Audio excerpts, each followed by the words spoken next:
Greetings, Indie Warriors. It is I, Alan, back again to bring you a brand new review here for I Dream of Indie. Today we're taking a look at the atmospheric, music-based puzzle platformer, Sonority.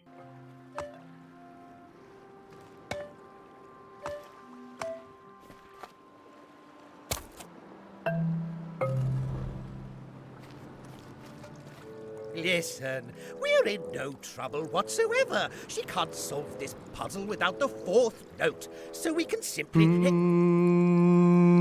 This story-rich game was developed by Hanging Gardens Interactive and published by Application Systems Heidelberg. So, was this game a harmonic melody, or was it more akin to Rebecca Black's Friday? Well, let's dive in and find out. So in this game, you take control of Esther, a young person who has the uncanny ability to talk to animals and the ability to speak the language of music. And you go on a journey to learn the notes of healing in order to save your friend, who just so happens to be a bear. During the course of your journey, you must confront a wide variety of puzzles that must be solved by allocating the correct musical notes in the precise order, and then activating pedestals to complete the challenge. Along the way, you pick up glowing shards that can be placed into various stone structures that get bits and pieces of lore to enhance your overall journey. In between solving puzzles, I encountered a sassy, wise-talking raccoon. The raccoon eventually reluctantly assists you on your journey. I also encountered small sentient slabs of stone, who could best be described as the offspring of Olmec from Legends of the Hidden Temple, and I had to perform before them in order to wake them up and unlock new paths. I will say I had a lot of fun with this, because even though I only had to play one or two notes, I just had a jam session until they stopped responding.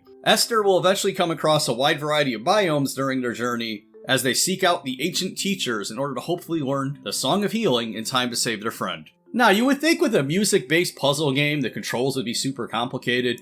However, dear viewers, thankfully it's not. You can use keyboard or controller, though ideally this game is best played on a keyboard. You can move with W, A, S, and D, and use control to interact with objects, while the number keys play your various notes. This game does offer a couple different playstyles when it comes to the musical notes. The default is staying true to musical form, or the alternate path would allow the player to have a simplified numerical scheme. I dabbled with both, and I didn't really notice a difference in either, so it really just comes down to personal preference. The visuals and sound design are where this game truly shines. The art style here is impressive. The backgrounds look incredibly detailed and the color saturation is magnificent. I really did enjoy how vibrant and defined the various shades of yellow, red, and green really were, and it just helped the world pop.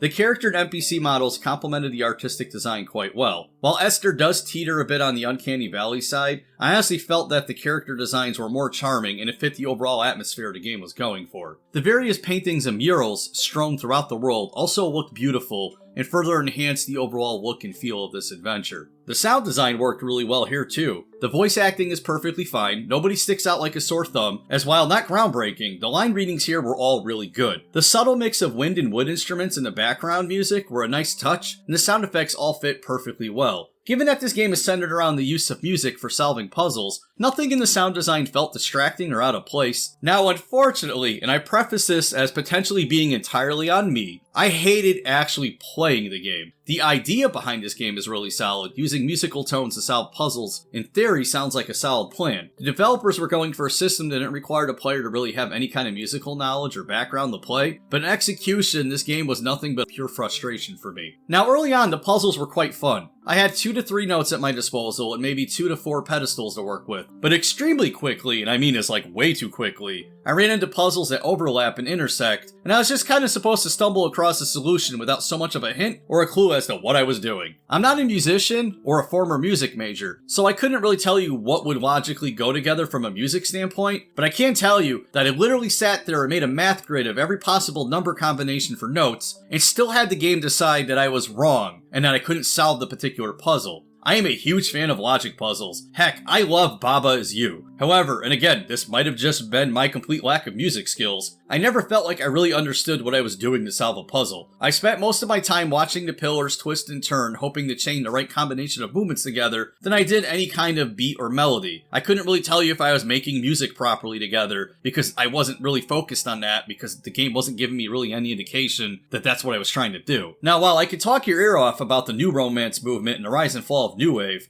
I couldn't tell you from a B flat to a B major. For me though, the gameplay here just kind of fell flat. Having said that, this game isn't terrible. I'm just terrible at it. And I don't want to pull a Cuphead and then turn around and trash this game just because I'm bad at it. So I will say that if it looks interesting to you, at a minimum try the demo. If you're musically inclined or love a deep challenging puzzle game, then I believe you're going to appreciate this title. It has a ton of atmosphere and charm. While this game made me rage quit a few times, I don't think it's a bad game. It's just a bad game for me. Likewise, I don't think this is going to be a good fit for everyone.